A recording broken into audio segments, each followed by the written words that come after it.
dijadikan rasanan orang-orang yang soleh. Dia kok fulan itu kok orang udah tahu agama kok mengadakan transaksi seperti itu.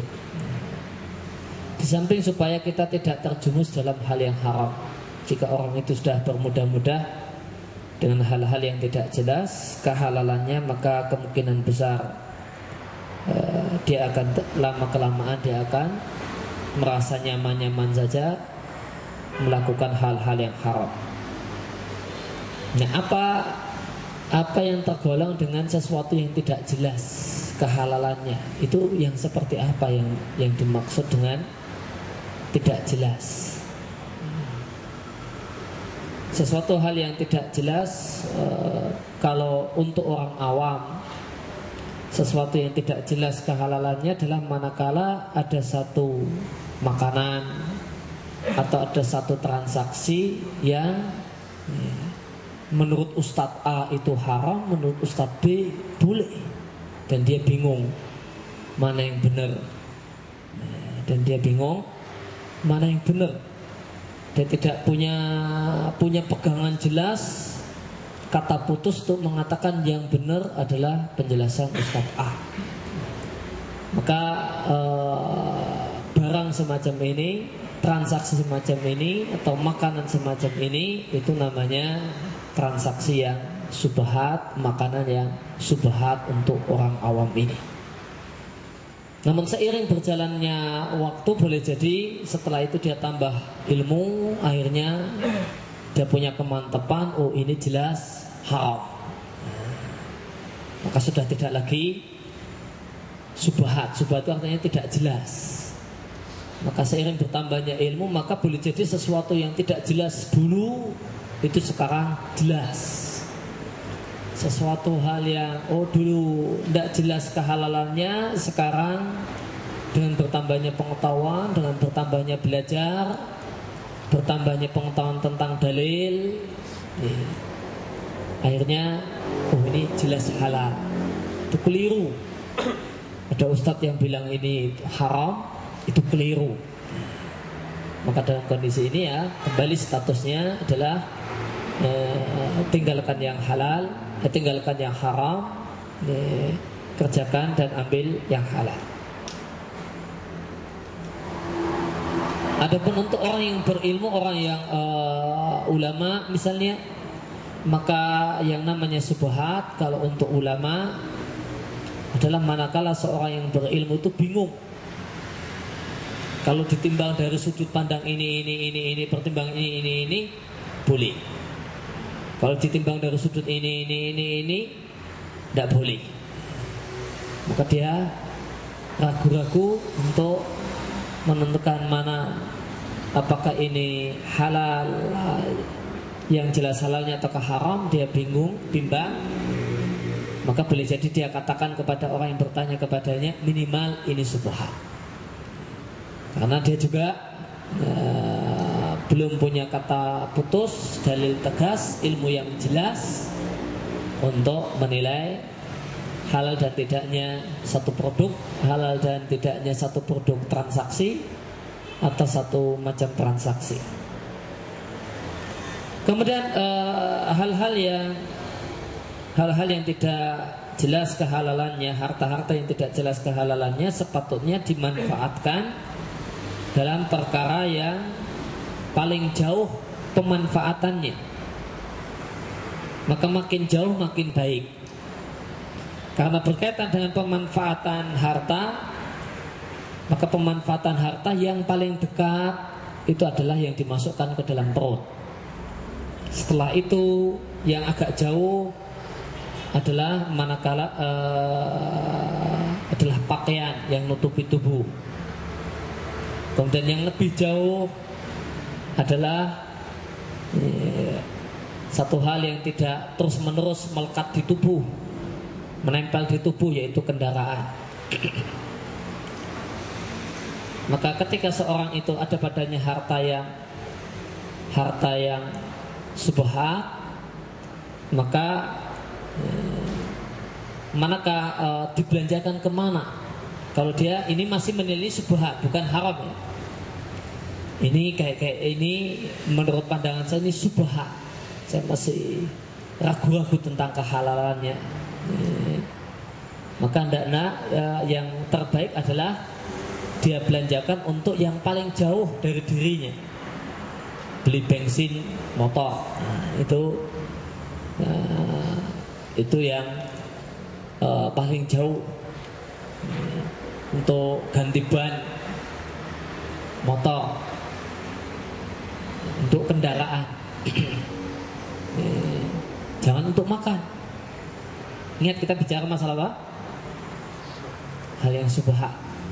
Kalau hal yang itu jelas haram di tangannya, harta yang haram, maka ya tidak boleh dia pakai untuk kepentingan pribadinya. Ini kita bicara masalah terlanjur megang harta yang statusnya harta yang subhat. Maka di sini tadi disampaikan gunakan untuk yang paling jauh dari badan. Kemudian poin berikutnya yang kita bahas di sini adalah keutamaan kerja yang halal. Allah Subhanahu wa taala berfirman di surat Al-Jumu'ah ayat yang ke-10, "Fa idza qutiyatis salatu fantasiru fil ardi wabtaghu min fadlillah." Jika salat Jumat telah selesai dilaksanakan, maka bertebarlah kalian di muka bumi, carilah karunia Allah. Wadhkurullaha katsiran la'allakum tuflihun, dan ingatlah Allah yang banyak supaya kalian jadi orang yang beruntung.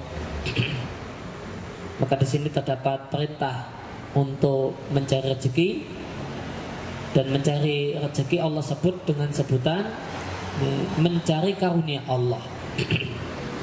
Ini menunjukkan keutamaan bekerja. Orang yang bekerja Allah sebut dengan mencari anugerah Allah. Maka apa yang didapatkan oleh orang dari kerja yang halal itu Allah sebut dengan bahasa, dengan sebutan anugerah Allah Subhanahu wa taala. Kemudian orang bekerja itu tidaklah menghalangi seorang untuk menjadi manusia beruntung. Maka bukanlah syarat untuk orang menjadi manusia yang beruntung adalah orang yang tidak kerja. Maka Allah katakan bahasanya seorang itu kerja dengan pekerjaan yang halal, tentu syaratnya itu tidaklah menghalangi seseorang untuk mendapatkan keberuntungan, manakala dia adalah orang yang banyak mengingat Allah ketika dia kerja. Apa yang dimaksud dengan mengingat Allah ketika dia kerja, banyak mengingat Allah ketika dia kerja, bukanlah maksudnya orang itu megang mesin sambil kumat kamit. Namun yang dimaksudkan adalah memperhatikan aturan-aturan Allah di dunia kerja. Kalau ini satu hal yang Allah haramkan, jangan dilakukan. Kalau ini satu hal yang halal, dia ingat aturan-aturan Allah di dunia kerja.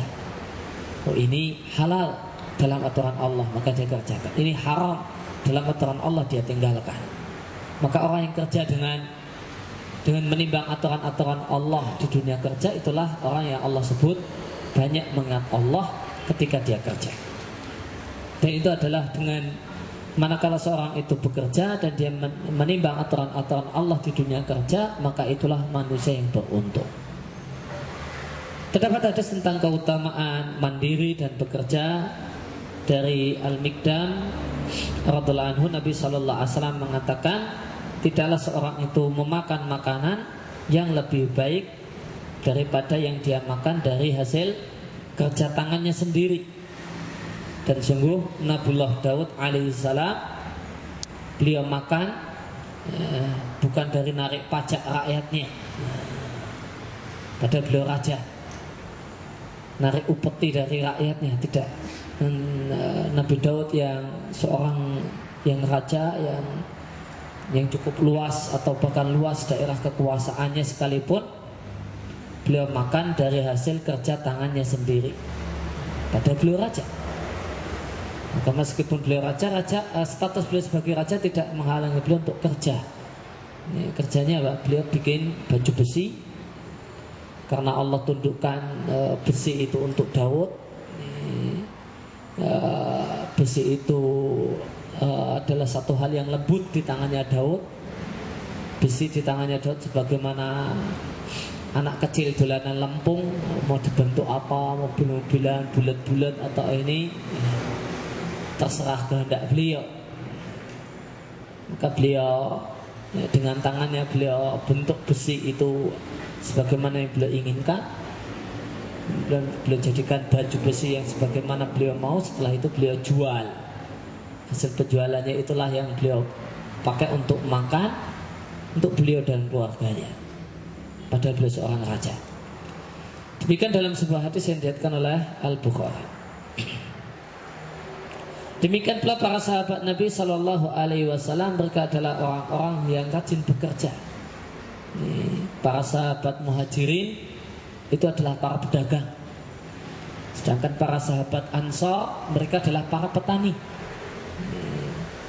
Maka para sahabat Ansar ini sibuk ngurusi kebun kurma, sedangkan para sahabat Muhajirin itu sibuk kerja di pasar. Akan tapi mereka adalah orang-orang yang sibuk bekerja. Akan tapi manakala datang hak Allah Subhanahu wa taala, maka perdagangan, maka bisnis tidaklah melalaikan mereka untuk mengingat Allah Subhanahu wa taala. Begitu waktu salat tiba, maka mereka tinggalkan pekerjaannya, mereka ke masjid.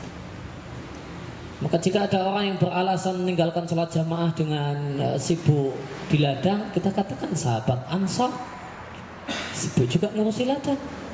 Meskipun mereka sibuk dengan pohon kormanya, dengan ladang kormanya, namun ketika adzan mereka pergi ke masjid.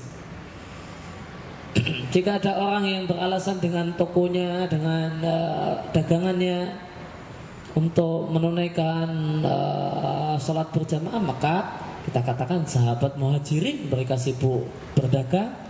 Ketika waktu adzan tiba, mereka pergi ke masjid untuk sholat berjamaah.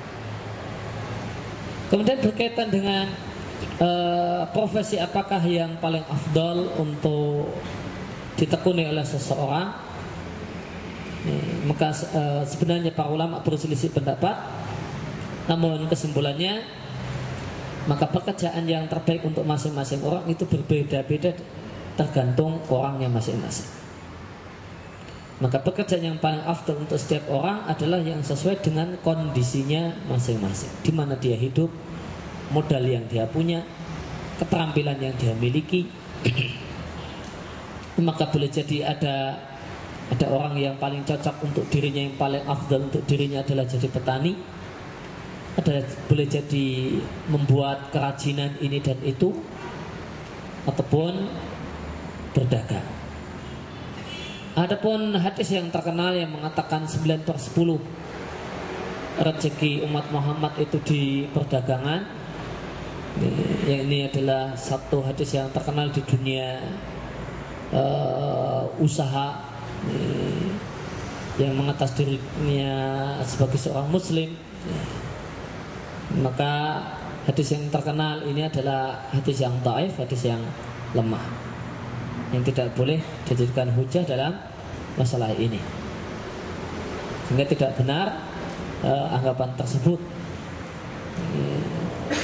Seandainya benar demikian, tentu sahabat Ansor pada meninggalkan profesi mereka jadi petani, pindah berdagang. Tentu Nabi akan memotivasi mereka untuk tinggalkan pertanian, karena pertanian itu sudah 1/10 dibagi-bagi lagi mas ya.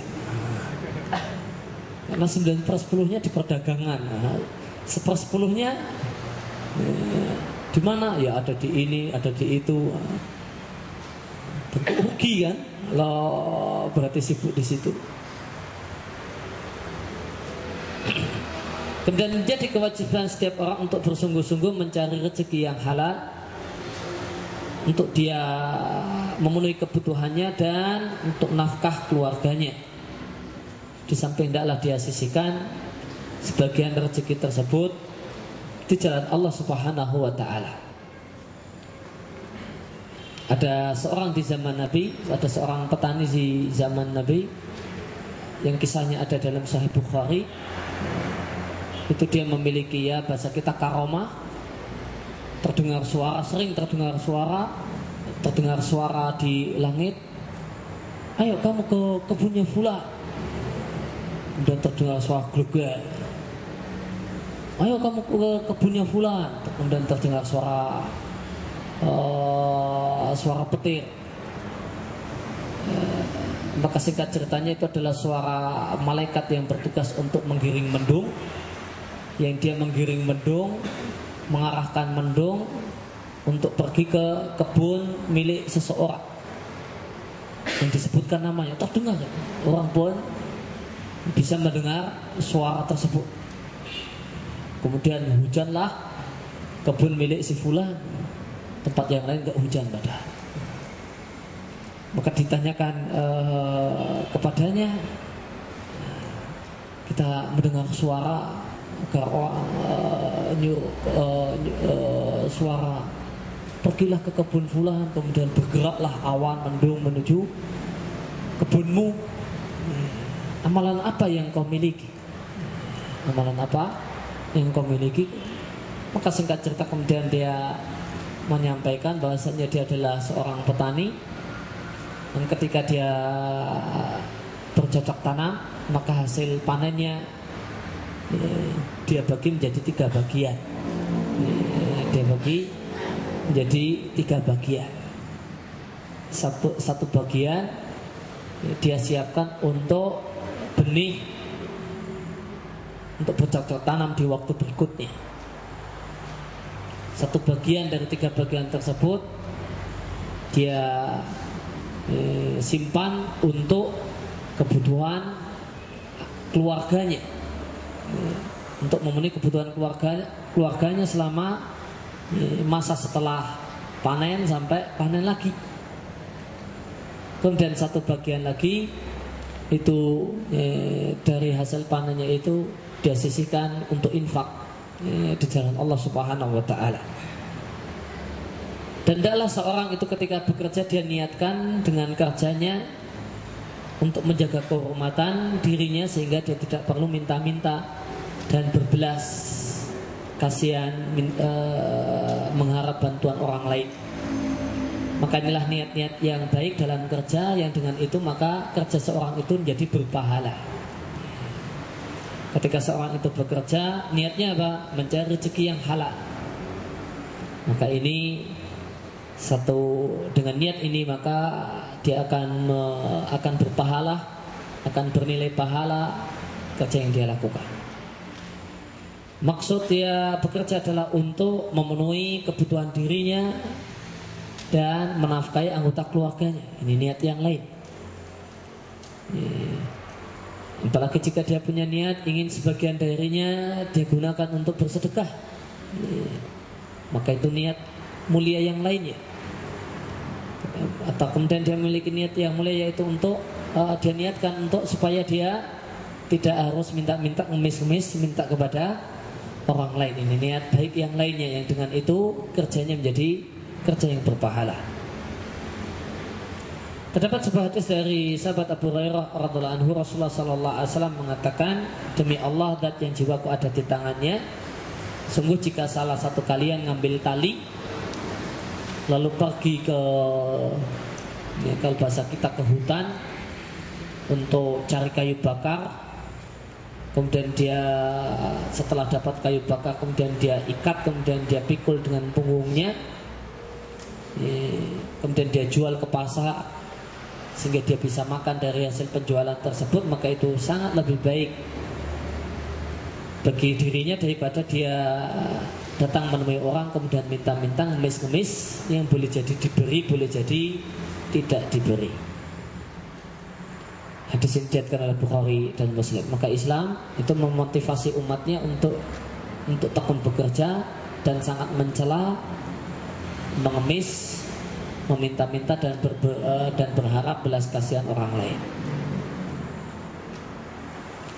Kemudian poin berikutnya adalah keutamaan sikap longgar dalam menjual dan membeli. Maka sepatutnya ketika seorang itu dalam transaksi jual beli, hendaklah dia menjadi orang yang longgar, orang yang mudah. Manfaatnya dia akan mendapatkan limpahan rahmat Allah Subhanahu wa taala. Terdapat sebuah hadis dari sahabat Jabir bin Abdullah radhiyallahu anhuma, Rasulullah sallallahu alaihi wasallam bersabda, rahimallahu rajulan samhan idza ba'a. Semoga Allah melimpahkan rahmat dan kasih sayangnya kepada seseorang yang mudah ketika dia menjual barang. Ketika dia punya barang kemudian dia jual, dia adalah orang yang mudah dalam menjual barang. Apa maksud mudah dalam menjual barang? Ya kalau sudah ada yang nggak berbelit-belit tawar menawar. Kalau sudah ada datang orang yang nawar, dia pun juga sudah untung dengan tawaran harga sekian, ya mudahkanlah untuk dilepas.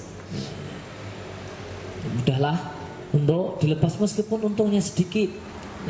Untungnya nggak banyak, namun kalau dalam bahasa realita kita katakan untung dikit dilepas untuk orang jadi senang, yang akan jadikan orang langganan, banyak orang yang beli, itu malah lebih menguntungkan daripada ngejar penjualan itu untungnya besar, cuma nawar sekian ditolak, maunya cari untung yang besar, namun ternyata malah sulit dapat pelanggan, sulit dapat konsumen. Itu malah di belakang nanti di kemudian hari malah kurang menguntungkan. Itu kalau dilihat dari sisi duniawi. Dari sisi agama, Nabi katakan siapa yang menjual, kalau menjual dia mudah, kalau udah untung ya sudah dilepas, gak usah ngotot di harga yang tinggi. Maka Nabi doakan orang yang semacam ini agar mendapatkan limpahan kasih sayang Allah Subhanahu wa taala. Wa idza ishtara, dan semoga Allah memberikan limpahan kasih sayangnya kepada orang yang mudah ketika dia membeli. Orang yang beli, kalau dikira sudah dinilai harga semacam ini dah harga yang wajar, tidak terlalu mahal, ya sudahlah dibeli, gak usah. Sebagian ibu-ibu itu kalau beli itu teratur sekali. Dari harga sekian 20.000 nanti ditawar sekian, turunkan lagi sekian, turunkan sekian. Maka untuk beli satu barang anggap saja setengah jam itu proses. Sampai dealnya itu saja harus setengah jam, teratur, menurunkan harga. Ini satu hal yang tidak disukai. Adalah langsung to the point aja, nawar berapa dapat, itu udah dikira udah cukup aja, nggak usah diturunkan lagi. Sampai cari harga yang sangat murah, turunkan langsung to the point, mau nawar berapa, kalau udah dapat, udah dirasa ini udah wajar, udahlah dibeli, nggak usah jelimet teratur untuk nawar barang. Ini satu hal yang tidak disukai dalam proses membeli. Jadilah orang yang mudah dalam membeli. Ya kalau sudah harga wajar, ya, udah nawar, harga wajar, ya sudah. Gak usah dakik dalam nawar. Wa idza qada, dan demikian juga Nabi doakan agar mendapatkan limpahan kasih sayang Allah Subhanahu wa taala orang yang mudah ketika nagih utang. Orang yang mudah ketika nagih utang. Maka nagih utang kok memang betul-betul dia memang tidak mampu, ya mudah. Oh ya dah, kasih kelonggaran seminggu lagi. Demikian dan seterusnya. Di hadis yang lain Nabi katakan dan semoga Allah memberikan limpahan kasih sayangnya kepada orang yang mudah dalam bayar utang. Begitu dia punya, dia langsung bayar. Tidak kemudian dia punya duit, wah masih untuk invest untuk yang lain dulu lah. Kemudian dia tunda-tunda pembayaran. Padahal menunda-nunda pembayaran utang, padahal mampu untuk melunasinya adalah diantara bentuk kezaliman. Kemudian poin berikutnya adalah bahaya banyak bersumpah dalam jual beli. Maka banyak atau sering bersumpah dalam jual beli adalah satu hal yang terlarang dan tercela meskipun benar dan jujur. Meskipun benar dan jujur, gak bohong. Demi Allah ini ya, sebegitu itu belum balik modal. Dan memang benar, sebegitu itu belum balik modal. Namun ini ketika ini dalam konteks jual beli, sumpah itu tercela. Meskipun jujur, meskipun itu asli. Bagaimanakah lagi jika bohong?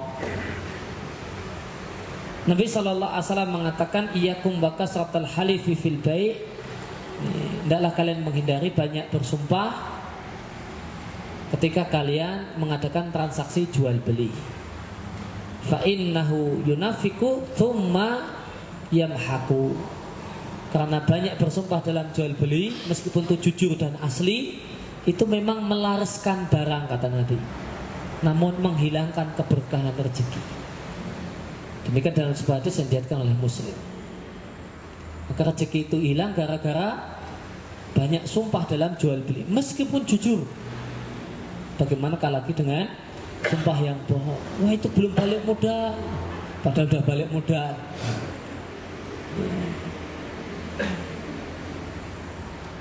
Kemudian poin berikutnya yang kita bahas kesempatan pagi hari ini, kita akan bahas tentang masalah kunci-kunci rezeki dan sebab terbukanya. Maka sebab-sebab terbukanya pintu rezeki itu sangat banyak yang diajarkan oleh Al-Quran dan hadis.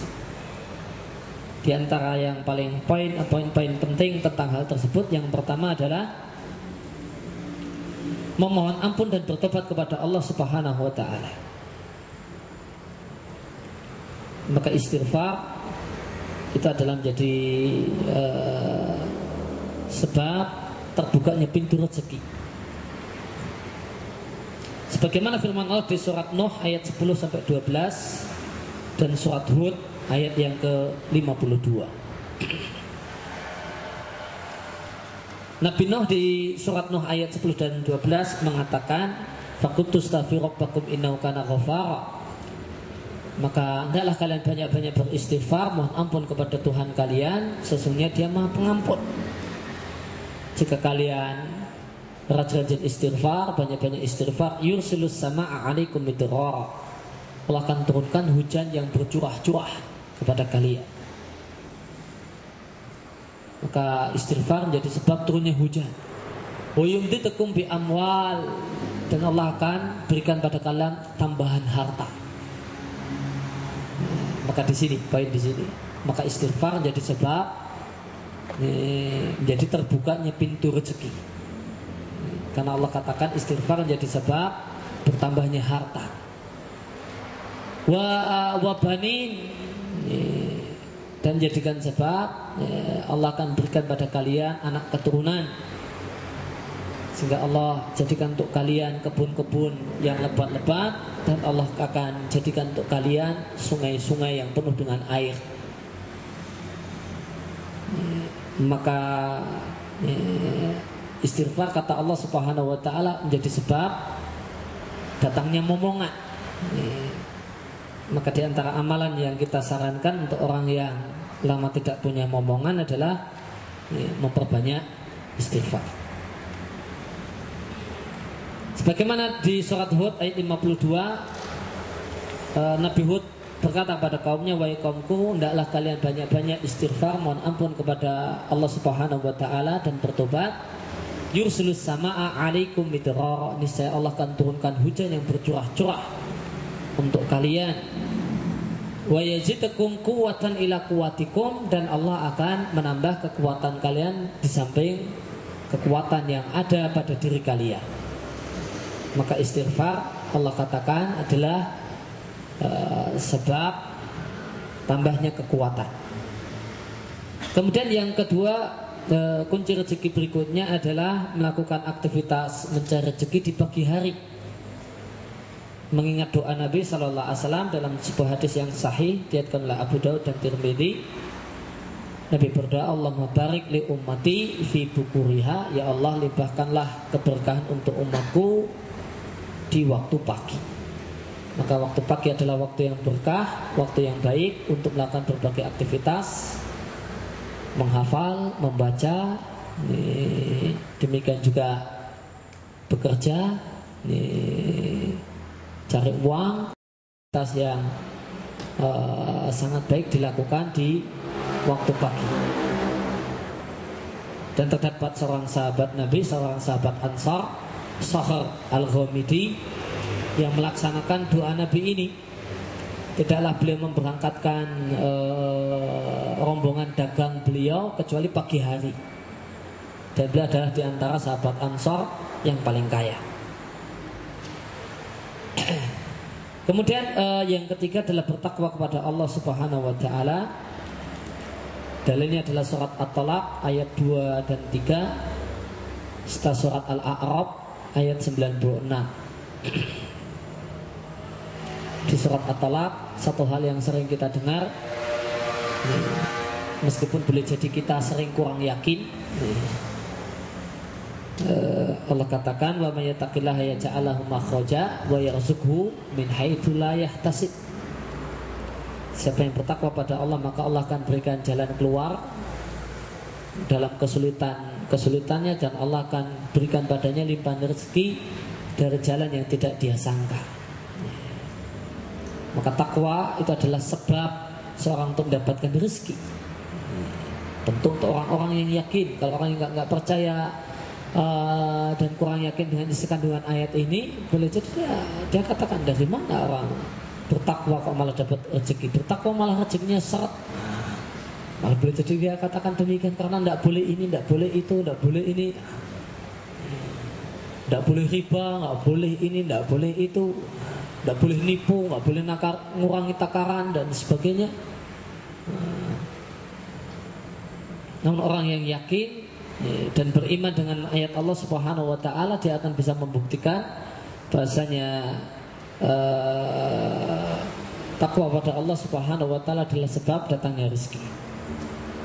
Sebagaimana firman Allah di surat Al-A'raf ayat 96, seandainya penduduk satu kampung itu beriman dan bertakwa, kata Allah akan kami bukakan pintu rezeki, keberkahan dari langit, dari atas dan dari bawah.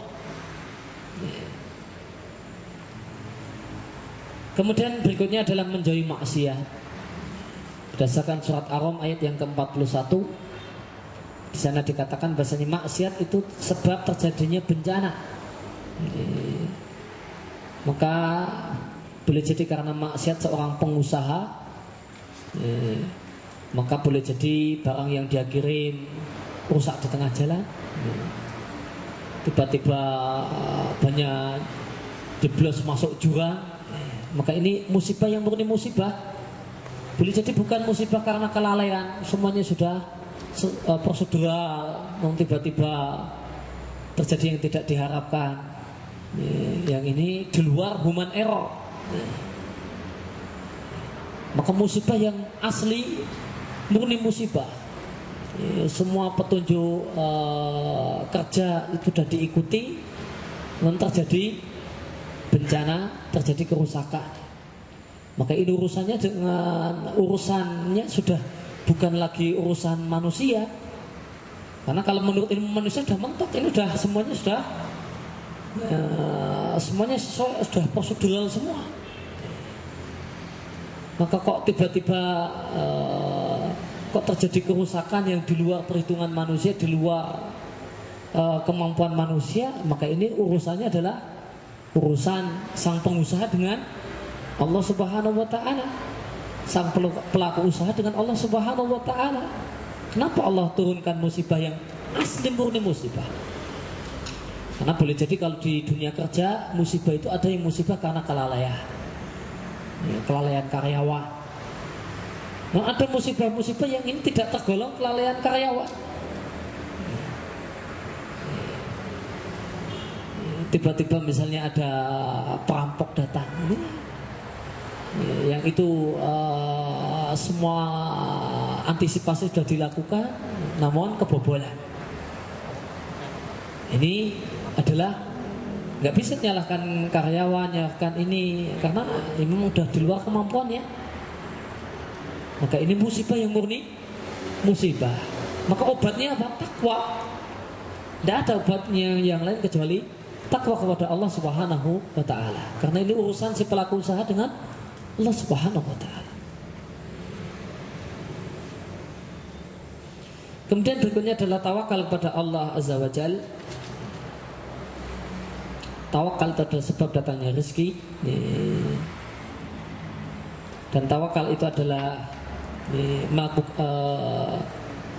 bergantungnya hati kepada Allah Subhanahu wa ta'ala sambil melakukan usaha untuk mencari rezeki dengan badan. Itulah tawakal. Itu definisi syar'i untuk tawakal. Menggabungkan antara dua hal, usaha badan dan bergantungnya hati kepada Allah.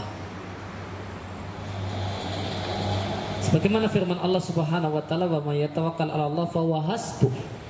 Siapa yang bertawakal pada Allah, maka Allah mencukupinya. Maka boleh jadi seorang itu sudah punya penghasilan, namun ternyata nggak cukup untuk kebutuhannya. Itu boleh jadi di antara sebabnya adalah karena tidak ada tawakal di hatinya. Tawakalnya pada duitnya. Dia yakin pokoknya udah cukup. Allah buat nggak cukup. Karena dia terlalu pede dengan kemampuannya, dengan usahanya, wah, dah cukup. Malah nggak cukup. Maka boleh jadi satu hal yang menyebabkan seorang itu dia udah kerja, dia sudah berupaya, namun ternyata apa pendapatan yang dia dapatkan dari kerjanya tersebut itu yang dia kira sudah cukup ternyata tidak cukup. Menurut hitung-hitungan manusia itu cukup, namun realitanya tidak cukup. Itu diantara sebabnya karena tidak adanya tawakal. Maka diantara sebab kelaparan, wabah kelaparan, itu karena kurang tawakalnya penduduk satu negeri kepada Allah Subhanahu wa ta'ala. Meskipun ini tidak menutup kemungkinan karena sebab-sebab yang lain. Sebagaimana dalam sebuah hadis dari Umar bin Khattab radhiyallahu anhu, Rasulullah sallallahu alaihi wasallam bersabda ketika memberikan definisi tawakal yang sebenarnya, seandainya kalian tawakal pada Allah dengan tawakal yang benar, niscaya Allah akan melimpahkan rezeki pada kalian. Sebagaimana Allah memberikan limpahan rezeki kepada seekor burung yang keluar pagi hari meninggalkan sarangnya dalam keadaan lapar dan pulang di sore hari dalam keadaan perut yang kenyang. Diriwayatkan Tirmidzi dan Ibnu Majah. Maka dalam hadis ini terdapat penjelasan tentang pengertian tawakal menurut syariat. Biasanya tawakal bukanlah orang yang berpangku tangan, doa, minta sama Allah namun nggak mau kerja. Maka definisi tawakal adalah menggabungkan dua hal, kerja dengan badan, kemudian ditambah dengan tawakal dengan hati. Kemudian sebab berikutnya, sebab orang untuk mendapatkan terbuka padanya pintu rezeki adalah manakala dia adalah orang yang khusyuk dalam beribadah. Ketika dia beribadah, ketika dia sholat misalnya, pikirannya itu nggak jalan kemana-mana. Bukannya pikirannya malah mikirkan usahanya, pabriknya, tokonya, warungnya. Ketika dia sholat, dia hadirkan hatinya dalam sholat. Sehingga yang sholat itu bukan hanya badannya, namun badan dan hatinya. Makanya adalah sebab rezeki, sebab terbukanya pintu rezeki. Sebagaimana dalam sebuah hadis dari Ma'qil bin Yasar radhiyallahu anhu, Rasulullah sallallahu alaihi wasallam bersabda, Allah berfirman, "Wahai anak Adam, hendaklah kalian khusyuk untuk beribadah kepadaku, niscaya aku akan penuhi hatimu dengan kekayaan. Aku akan penuhi hatimu dengan kecukupan dan aku akan penuhi tanganmu dengan rezeki. Ya bena Adam, la taba'at anni." Wahai anak keturunan Adam, janganlah engkau mengambil jarak denganku. Jika itu engkau lakukan, maka aku akan penuhi hatimu dengan kekurangan, selalu kurang dan kurang. Dan aku akan penuhi tanganmu dengan kesibukan yang tidak menghasilkan. Sibuk namun untungnya dikit. Kayaknya sudah kerja keras, ternyata untungnya tidak nyepiro. karena banyak ruginya ternyata. Nah, ini sibuk ini pontang-panting ini dan itu banyak ruginya, untungnya cuma ngepres. Demikian dalam sebuah hadis yang sahih diriwayatkan oleh Al-Hakim. Maka Allah katakan, sebab tangan itu penuh dengan rezeki, hati itu penuh dengan rasa cukup, adalah manakala seorang itu ketika beribadah kepada Allah, dia sibukkan hatinya mikirkan ibadah kepada Allah Subhanahu wa ta'ala, tidak malah sibuk mikirkan dunia. Kalau orang itu sibuk ketika sholat saja dia mikirkan dunia, bayangkan sholat saja mikirkan dunia. Ketika ibadah saja yang dia pikirkan adalah pekerjaannya, maka Allah akan menyibukkan hatinya, memenuhi hatinya dengan rasa tidak cukup dan tidak cukup. Maka meskipun duitnya itu demikian banyak, mesti kurang terus. Dan akan Allah katakan, Allah sampaikan, dia akan Allah sibukkan dengan kerja, namun sedikit untungnya. Kemudian sebab berikutnya untuk terbukanya pintu rezeki dan hilangnya kemiskinan adalah berulang kali pergi umroh. Sebagaimana terdapat dalam sebuah hadis dari sahabat Abdullah bin Mas'ud radhiyallahu anhu, Rasul mengatakan, tabi'u bainal haji wal umrah. Jika kalian telah berhaji maka haji lagi lah. Jika kalian telah berumrah maka umrah. Pergi umrah, kembalilah pergi umrah. Karena fa'innahuma, karena keduanya itu menghilangkan kemiskinan dan dosa. Sebagaimana alat yang dimiliki oleh seorang pandai besi itu menghilangkan karat besi dan emas serta perak. Demikian diriwayatkan oleh Tirmidzi dan Nasai. Maka umroh lagi setelah umroh, kata Nabi SAW, itu malah sebab hilangnya kemiskinan. Yang boleh jadi sebagian orang menilai ini sebab kebangkrutan. Wah, kemarin habis keluar 18 juta, masa keluar lagi 18 juta untuk umroh berikutnya. Wah, ini tambah bokek. Nabi katakan malah itu akan jadi sebab hilangnya kemiskinan. Kemudian poin berikutnya kata Nabi SAW adalah menyantuni para penuntut ilmu. Bantu pondok pesantren itu sebab terbukanya rezeki. Membantu orang yang menghabiskan waktunya untuk belajar agama itu menjadi sebab terbukanya pintu rezeki. Sebagaimana dalam sebuah hadis dari Anas bin Malik radhiyallahu anhu, beliau menceritakan bahwasanya di zaman Nabi SAW ada dua kakak beradik. Yang satu kerjaannya adalah datang ke tempatnya Nabi mendengarkan hadis, belajar agama. Yang kedua kerjanya adalah kesibukannya adalah kerja cari uang. Maka satu hari satu ketika yang bagiannya itu sibuk cari kerja, cari uang, itu mengadu kepada Nabi, saudaraku cuma mengandalkan diriku untuk nafkahnya, kebutuhannya, aku yang nanggung. Dia cuma ngojah ngaji, kerjaannya cuma ngaji dan ngaji, aku yang sibuk kerja. Dia mengandalkan makan dan kebutuhan pokoknya dari diriku. Maka Nabi SAW mengatakan kepada si kakak yang sibuk kerja, untuk di antara sebagian hasil kerjanya adalah untuk menafkahi adiknya yang sibuk ngaji. Kata Nabi SAW, la'allaka turzaku bi. Boleh jadi engkau dapat penghasilan yang banyak itu gara-gara adikmu yang ngojah ngaji tadi, yang kerjaannya cuma ngaji tadi. Ini kamu dapat keuntungan, dapat pendapatan yang berlimpah ruah itu karena adikmu. Demikian dalam sebuah hadis yang sahih diriwayatkan oleh Tirmidzi.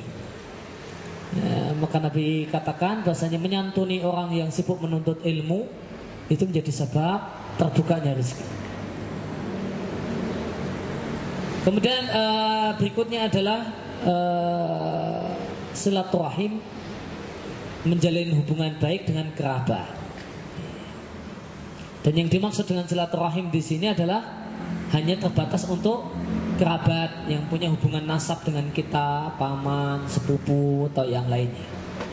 Ya, tidak termasuk di dalamnya orang lain. Ya, meskipun itu silaturahmi dalam bahasa Indonesia. Dalam bahasa Indonesia ya silaturahmi itu bulan-bulan.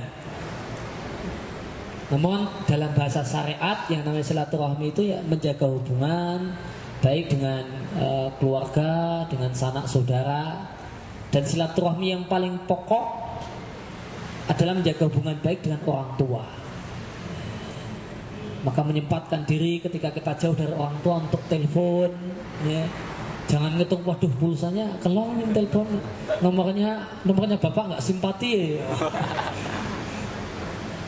Namun ya sempatkanlah diri untuk telepon, nanya kabar, sekedar nanya kabar, gimana keadaan bapak, sehat, ya macam-macamnya. Kemudian dia sambil cerita ada apa, nyertakan cucunya yang di sini atau apa.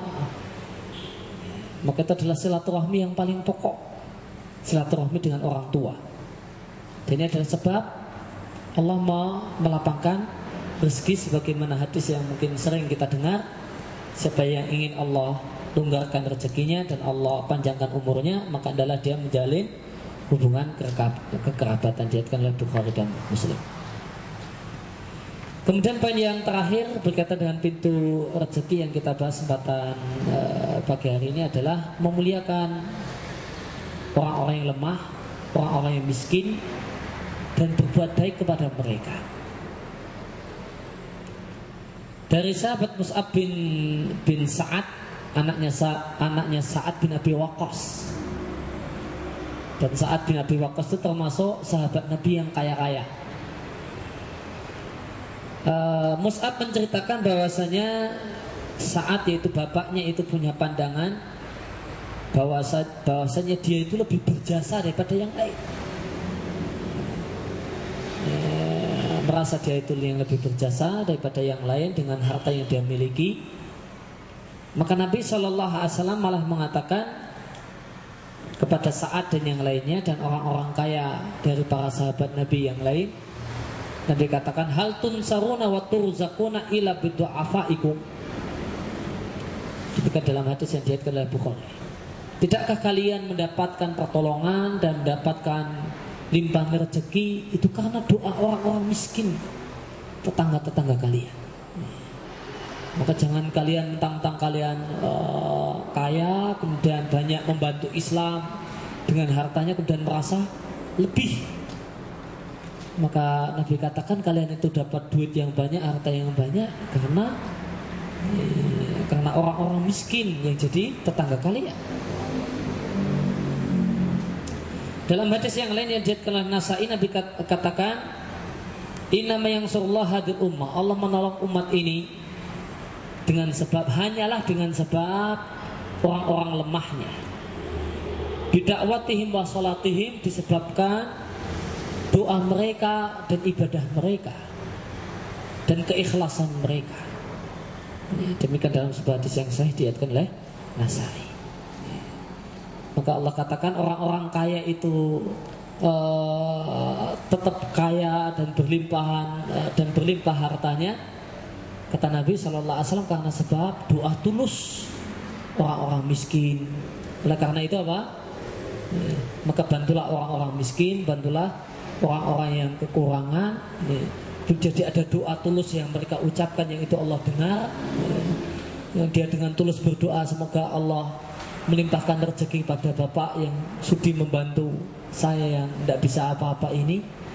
Maka doa tulus dia, doanya dia dengan penuh ketulusan, itulah yang menjadi sebab limpahan rezeki Allah berikan kepada orang-orang kaya dari umat Muhammad SAW. Ya, demikian yang kita bahas kesempatan pagi hari ini. Wassallallahu ala nabiyina Muhammadin wa ala alihi wasallam. Wa akhiru da'wana alhamdulillahirabbil alamin. Subhanaka Allahumma wa bihamdika asyhadu an la ilaha illa anta astaghfiruka wa atubu ilaik.